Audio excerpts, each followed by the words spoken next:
ថាបងមានកំហុសច្រើនពាក្យខ្លះធ្វើអូនឈឺចាប់ក្នុងចិត្តមិនគិតមិនយល់មិនស្ដាប់អូនសិន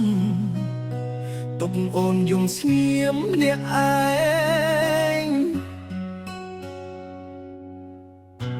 បងមិនល្អដូចអូនសងខំបងធ្វើឲ្យអូនសោកស្ដាយចិត្តតែសូមអូនដឹងអ្វីមួយបេះដូងបងនៅតែស្រឡាញ់អូនបងសូមទោសប្រពន្ធសូមឡាញ់សូមអូនអត់ទោសបងម្ដងទៀតបងសន្យានឹងកែប្រែខ្លួនឯង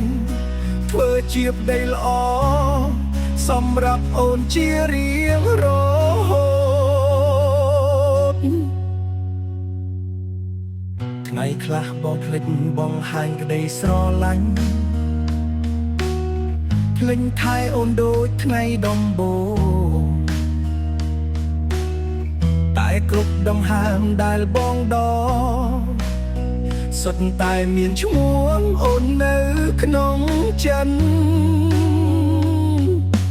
បងសូមទោសប្រពន្ធសូមឡាញ់សូមអូនកុំចាកចេញពីបងគ្មានអូនបងគ្មានន័យអ្វីឡើយជីវិតបង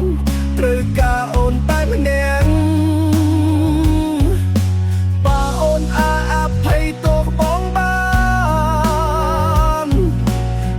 នឹងកាត់ដៃអូនមិនលែងទៀតស្រឡាញ់អូនប្រពន្ធជីវិតបង